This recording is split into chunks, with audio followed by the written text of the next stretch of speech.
Почитувани крушевчани, браќа и сестри, добро вечер.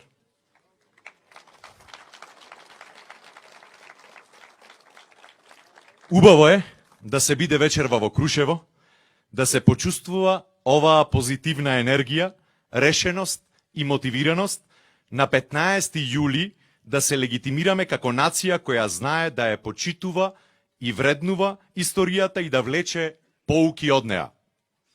Крушево е испишано со златни букви во нашата историја како место од кое започнал трнливиот пат по кој се градел македонскиот идентитет. Една цела генерација, без ниту еден сојузник, од овде ја започнала својата борба за слобода и достоинство. Тој чин на масовна саможртва ние нема да го заборавиме. Нема да го избришеме од македонската колективна меморија.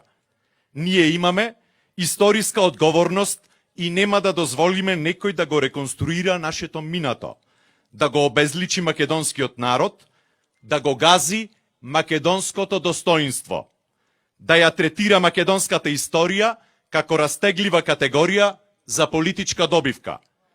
Бидејќи очигледно, нема што не можат да испорачаат, подготвени се на се. Но ние тоа нема да им го дозволиме. Драги сестри и браќа,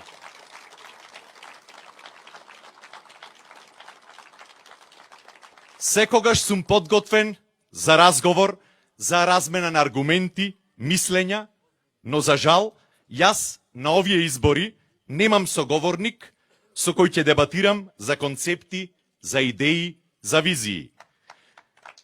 Во изминативе денови се сретнав со многу луѓе. Ги слушнав маките, ги слушнав нивните размислувања. Она што најмногу ме охрабри е подготвеноста да се бориме заедно за држава на вредности, за нов начин и делување, за одбрана на националните интереси. Радмила Шекеринска и Заев немаат многу што да кажат, особено на оваа тема, но должни се да одговорат на едно круцијално прашање. Во историјата на демократијата не постои коалиција без заедничка изборна програма, без усогласени ставови за суштинските национални прашања.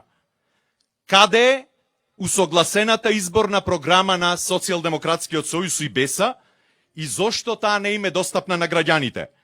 Јавно ја прашувам Радмила Шекеринска дали СДСМ стои зад заложбите на БЕСА со кои се заговара кантонизација на Македонија. Која е вистината? Народот мора да знае.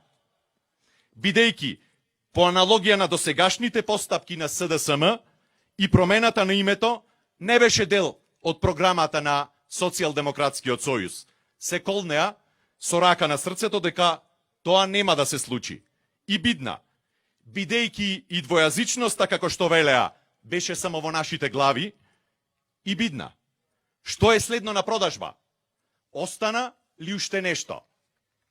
Браќа и сестри, јас верувам во оваа земја и во овој народ и ќе се борам за него без да се додворувам, за да се допаднам некому, освен на својот народ. Доста е од таа ароганција и подценување на се што е македонско. Доста е од поганење на патриотизмот. Ние не сме исти. Јас сум се што тие не се. И може да измислуваат секакви приказни, но би им дал еден совет. Не го покажувајте до овој степен очајот и немоќта. Бидете достоинствени и тогаш кога губите. На Македонија и треба конструктивна опозиција, која ќе даде свој придонес во обновата на државата. Сестри и браќа, на 15 јули да ги поставиме темелите и да ја започнеме обновата на Македонија, да си ја вратиме државата на вистинскиот пат. Ја барам вашата доверба и силно се обврзувам дека нема да ви изневерам. Бидете со мене и со коалицијата за обнова на Македонија. Ќе победиме. За историска победа за Македонија. Нека е вечно Крушево, нека ни е вечна Македонија. Да сте ми живи и здрави.